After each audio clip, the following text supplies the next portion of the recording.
શું એવો વિચાર ક્યારે આવ્યો છે કે કોઈ 900 વર્ષ જૂની 7 માળ ઊંડી અને 2 નમૂન કોતરણીવાળી એક અદ્ભુત ઐતિહાસિક ઇમારત બરાબર અત્યારે આ જ સમયે ખિસ્સામાં કે પાકીટમાં લઈને ફરી શકાય?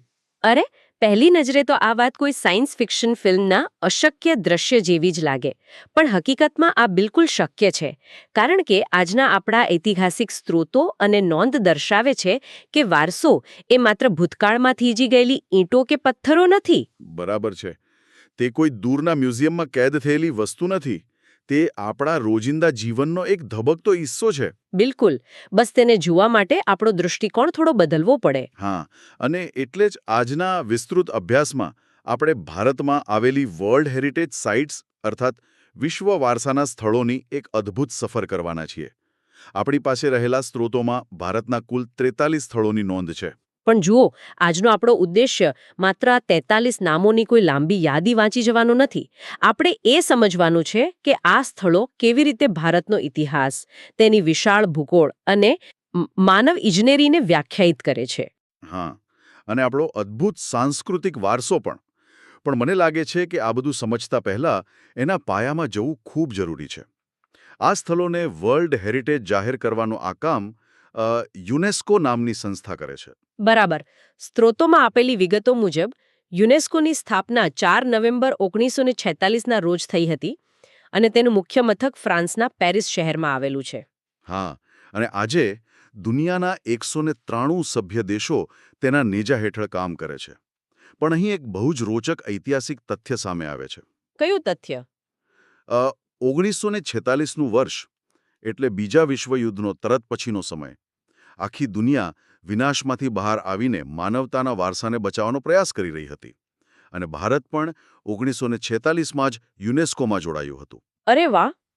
એટલે કે સત્તાવાર રીતે દેશ આઝાદ થયો તે પહેલા જ, જ્યારે આ વૈશ્વિક સંસ્થાનો પાયો નંખાઈ રહ્યો હતો, ત્યારથી જ ભારત આ સાંસ્કૃતિક જાળવણીની યાત્રામાં મજબૂતીથી ભાગીદાર છે.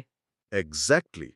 અને આ દાયકાઓની ગાઢ ભાગીદારીનું જ પરિણામ છે કે આજે ભારતમાં કુલ 43 વર્લ્ડ હેરિટેજ સાઇટ આવેલી છે. સાચી વાત છે. પણ કોઈએ આટલી વિશાળ સંખ્યા જોઈને મૂંઝાવાની બિલકુલ જરૂર નથી.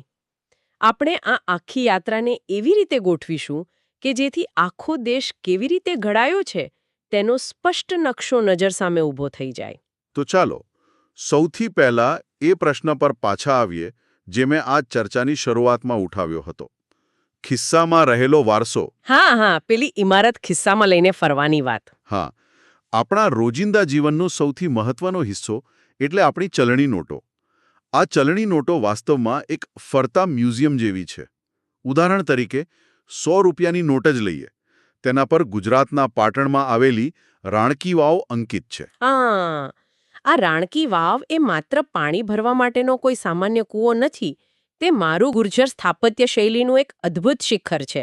જો આ શૈલીને આપણે સરળ ભાષામાં સમજીએ ને, તો તે જમીનની અંદર ઊંધા બંધાયેલા 7 માળના એક ભવ્ય મંદિર જેવી રચના છે. અરે વાહ! 7 માળ ઊંડું મંદિર! હા, આખરી ગરમીવાળા પ્રવેશમાં પાણીને બાષ્પીભવન થતું અટકાવવું અને સાથે સાથે સેંકડો દેવી દેવતાઓની મૂર્તિઓ પથ્થરમાં કંડારવી, આ તે સમયના ઇજનેરોની હવા અને પ્રકાશના નિયંત્રણની અકલ્પનીય સમજણ દર્શાવે છે. અદ્ભુત.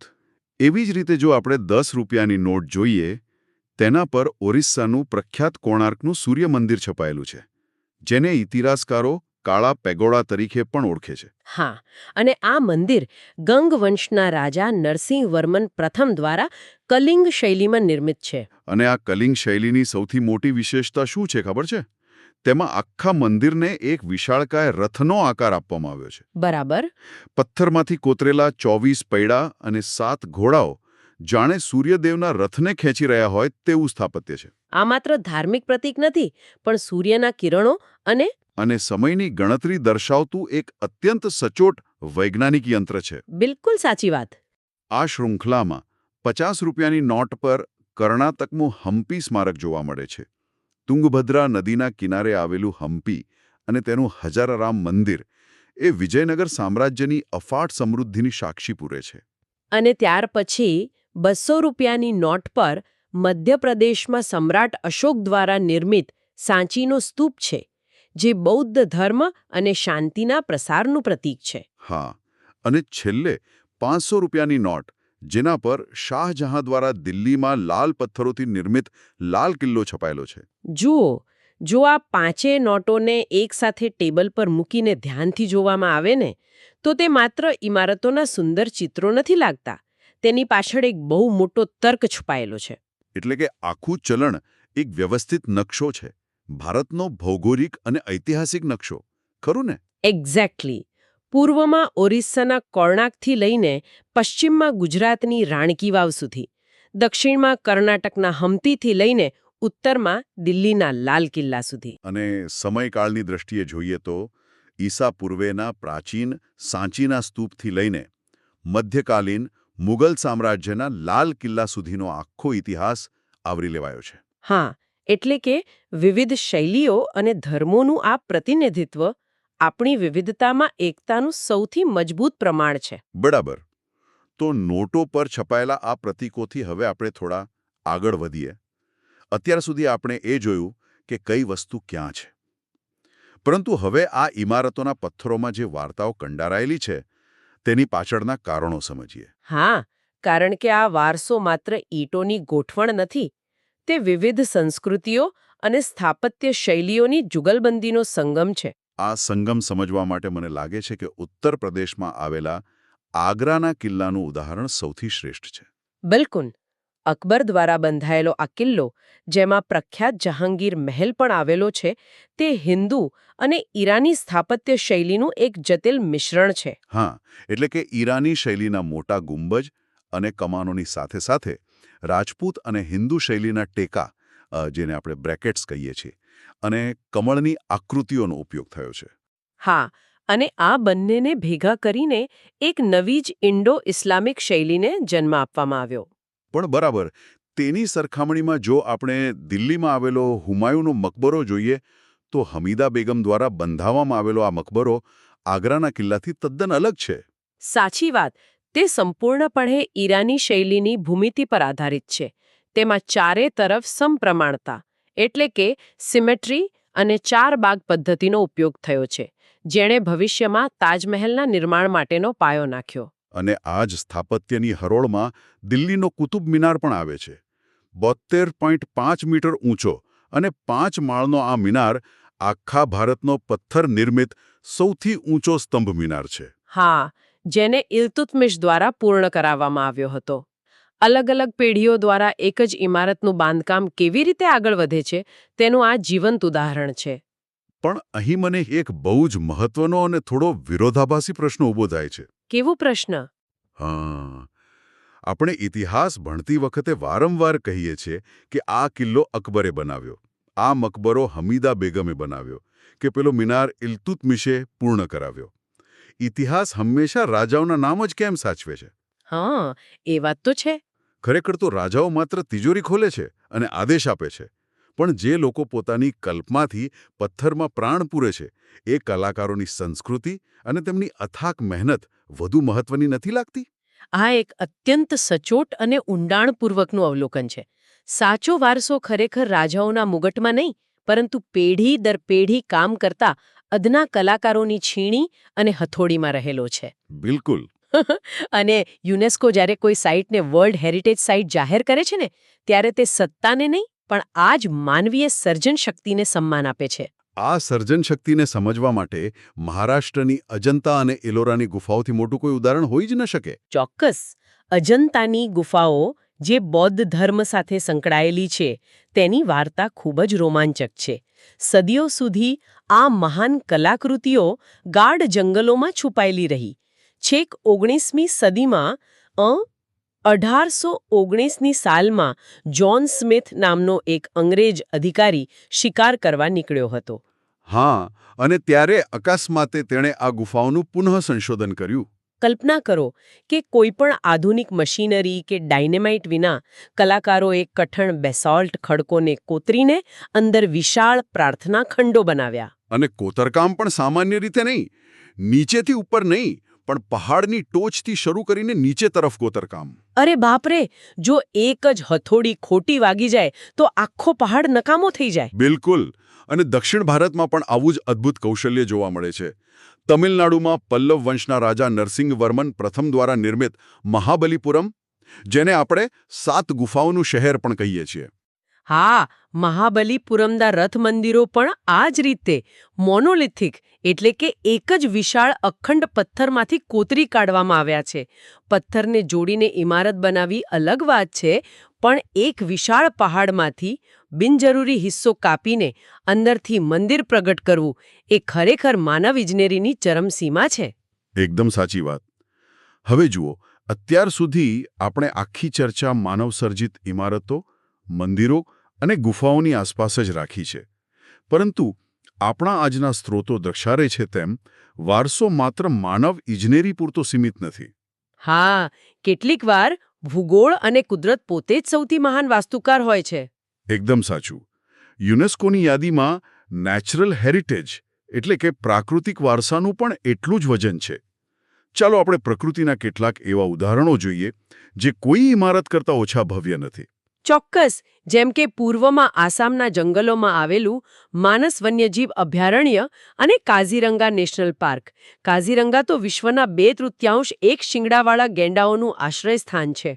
હા, અને રાજસ્થાનનું કેવલાદેવ રાષ્ટ્રીય ઉદ્યાન, જે શિયાળામાં સાઇબેરિયાથી આવતા હજારો યાયાવર પક્ષીઓ માટે સ્વર્ગ બની જાય છે. પછી જો આપણે હિમાલયની પર્વતમાળાઓમાં જઈએ તો ઉત્તરાખંડની બરફાચ્છાદિત નંદાદેવી અને ફૂલોની ઘાટી એટલે કે વેલી ઓફ ફ્લાવર્સ, જ્યાં કોઈ માણસની દખલ વિના કુદરત પોતે રંગબેરંગી ફૂલોની ચાદર બિછાવે છે. અદ્ભુત દ્રશ્ય હોય છે ત્યાંનું. અને સાથે જ હિમાચલ પ્રદેશનું ગ્રેટ હિમાલય રાષ્ટ્રીય ઉદ્યાન. બીજી તરફ પશ્ચિમ બંગાળના સુંદરવન રાષ્ટ્રીય ઉદ્યાનના ગાઢ મેંગ્રુવ જંગલો. હા, જ્યાં રોયલ બેંગાલ ટાઈગર ખારા પાણીના વાતાવરણમાં પણ જીવતા શીખી ગયા છે. અને પ્રાકૃતિક વારસાની વાત થતી હોય ત્યારે ભારતનો પશ્ચિમી ઘાટ ક્યારેય ભૂલી શકાય નહીં. બિલકુલ નહીં. આ કોઈ એક જંગલ નથી, પરંતુ મહારાષ્ટ્ર, કર્ણાટક, કેરળ અને તમિળનાડુ એમ 4 રાજ્યોમાં ફેલાયેલી સળંગ પર્વતમાળા છે. અને રસપ્રદ વાત એ છે કે તે હિમાલય કરતાં પણ જૂની છે અને આખા ભારતના ચોમાસાને નિયંત્રિત કરે છે. તે પૃથ્વી પરના સૌથી સમૃદ્ધ જૈવ વિવિધતાના કેન્દ્રોમાંનું એક છે. પણ આ સ્ત્રોતોમાં એક એવો વિષય છે જ્યાં માનવ અને પ્રકૃતિની સરહદો એકબીજામાં ભળી જાય છે. કયો વિષય? પર્વતીય રેલવે અર્થાત માઉન્ટેન રેલવેઝ. અરે હા, પશ્ચિમ બંગાળના દાર્જિલિંગમાં, તમિલનાડુના નીલગિરી પર્વતોમાં અને હિમાચલ પ્રદેશમાં કાલકા શિમલા રૂટ પર આ રેલવે ચાલે છે. અને આ રેલવેનું ઇજનેરિંગ કામ જાણે એક વિશાળકાય લોખંડની ઈયળ માટે પહાડ પર સીડીઓ બનાવવા જેવું છે. હા, આ ઉપમા બહુ જ સચોટ રીતે મિકેનિઝમ સમજાવે છે. જ્યારે સામાન્ય રીતે ટ્રેન માટે રસ્તો બનાવવાનો હોય ત્યારે પહાડોને ડાયનામાઇટથી ઉડાવીને સીધી ટનલ બનાવવામાં આવે છે, જેમાં પ્રકૃતિનો વિનાશ થાય છે. સાચી વાત છે. પરંતુ આ પર્વતીય રેલવેમાં એન્જિનિયરોએ ઝેડ રિવર્સિંગ અને ધીમા લૂપ્સનો ઉપયોગ કર્યો. એટલે કે ટ્રેન પહાડને ચીરવાને બદલે તેની ગોળ ગોળ પ્રદક્ષિણા કરીને ધીમે ધીમે ઉપર ચડે છે. હા, અને આ દર્શાવે છે કે ભૌગોલિક પરિસ્થિતિઓ સામે સંઘર્ષ કર્યા વિના તેની સાથે તાલમેલ કેવી રીતે બેસાડવો. અને બીજી તરફ આ રાષ્ટ્રીય ઉદ્યાનો છે, જે પૃથ્વીના ઇકોસિસ્ટમને બચાવવાનું કામ કરે છે. અને આ બંનેનું જતન એક સમાન રીતે જરૂરી છે. ચોક્કસ. હવે જ્યારે આપણે પ્રકૃતિ અને ઇમારતો બંને વિશે ઊંડી સમજ મેળવી લીધી છે, ત્યારે આજના સ્ત્રોતોમાં આપેલા એક ખાસ કેસ સ્ટડી તરફ આગળ વધીએ. હા, આપણે ગુજરાત રાજ્યના ઉદાહરણ દ્વારા સમજીશું કે વારસાની વ્યાખ્યા સમય સાથે કેવી રીતે બદલાઈ રહી છે. તો વિગતો મુજબ ગુજરાતમાં કુલ 4 વર્લ્ડ હેરિટેજ સાઇટ આવેલી છે, જેમાંથી એક છે પંચમહાલ જિલ્લાના હાલોલ તાલુકામાં આવેલું ચાંપાનેર. હા, જેને 2004માં વર્લ્ડ હેરિટેજનો દરજ્જો મળ્યો.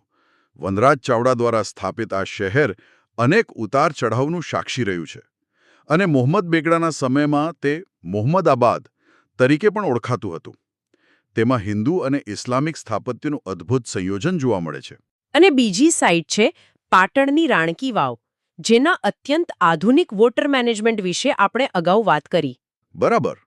પરંતુ વારસાને જોવાની દૃષ્ટિમાં સૌથી મોટો વૈશ્વિક વળાંક વર્ષ 2017માં આવ્યો. હા, છેક પોલેન્ડ દેશના ક્રાકોવા શહેરમાં યુનેસ્કોની બેઠક મળી અને તેમાં એક ઐતિહાસિક નિર્ણય લેવામાં આવ્યો. એ નિર્ણય એ હતો કે 2017માં અમદાવાદ સિટીને વર્લ્ડ હેરિટેજ શહેરનો દરજ્જો મળ્યો. તે ભારતનું પ્રથમ એવું શહેર બન્યું જેને આ સન્માન મળ્યો હોય. અને ત્યારબાદ 2019માં રાજસ્થાનના જયપુર સિટીને પણ આ જ દરજ્જો આપવામાં આવ્યો.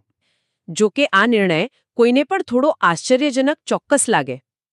કેમ એવું? કારણ કે જુઓ, કોઈ એક નિર્જન ખંડેર કિલ્લાને સાચવી લેવો અને આખા એક ધબકતા લાખો લોકોની વસ્તીવાળા શહેરને વારસો જાહેર કરવો, આ બંનેમાં જમીન આસમાનનો તફાવત છે.